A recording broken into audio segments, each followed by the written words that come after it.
Banyak kegiatan yang bermanfaat untuk menunggu waktu berbuka puasa. Salah satunya dengan mengisi waktu dengan membatik. Di Padang Panjang, Sumatera Barat, anak-anak dan lansia mengisi waktu menjelang berbuka dengan kegiatan membatik. Selain bisa mencurahkan inspirasi, kegiatan ini juga bermanfaat mengisi waktu luang.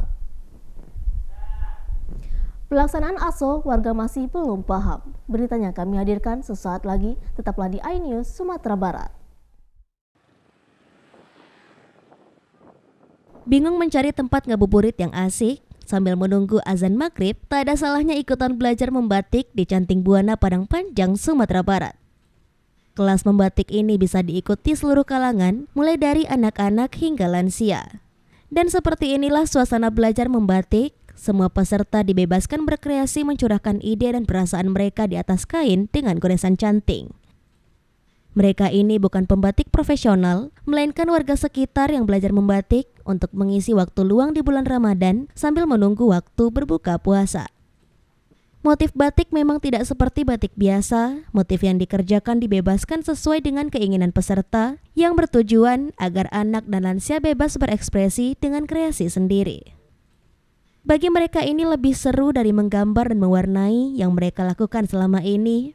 Hasil karya mereka terlihat lebih nyata, yakni berupa selembar kain batik hasil karya mereka. Butuh kesabaran ekstra, karena waktu yang dibutuhkan untuk membuat sehelai kain tidaklah singkat. Justru disinilah letak keseruan bagaimana belajar tentang kesabaran. Manfaat membatik sebagai bentuk rasa cinta akan seni budaya Indonesia. Manfaat membatik sebagai bentuk rasa cinta akan seni budaya Indonesia, maka harus diperkenalkan dengan berbagai macam kebudayaan yang ada di Indonesia termasuk kesenian membatik. Jika negara lain saja bangga dengan kebudayaan Indonesia, seharusnya kita jauh lebih bangga sebagai masyarakat Indonesia.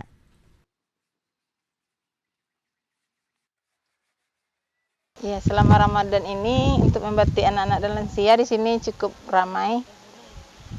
Karena menunggu waktu berbuka dan mengisi-ngisi kegiatannya, Mas. Jadi kita di sini ada paket-paket edukasi membatiknya, baik yang lansia, apalagi di dalam bulan Ramadan ini kemarin di Padang Panjang sendiri 1 April itu juga sudah diberlakukan pegawainya memakai batik seragam di hari Kamis. Jadi kunjungan membatik dan edukasi membatik cukup ramai di sini. Ada yang membuat sejadah, ada mukena juga. Membatik ini juga kan dari sisi positifnya apakan titik fokus mereka. Karena membatik ini kita juga harus fokus, harus teliti.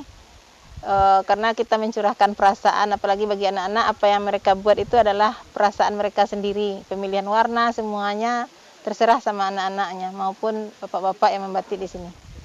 Saya memang biasa ya, sebelum Ramadan juga menghabiskan waktu kosong dengan bermain sekaligus belajar membatik di tempat ini, karena saya tahu ini tempat edukasi batik yang bagus di Padang Panjang.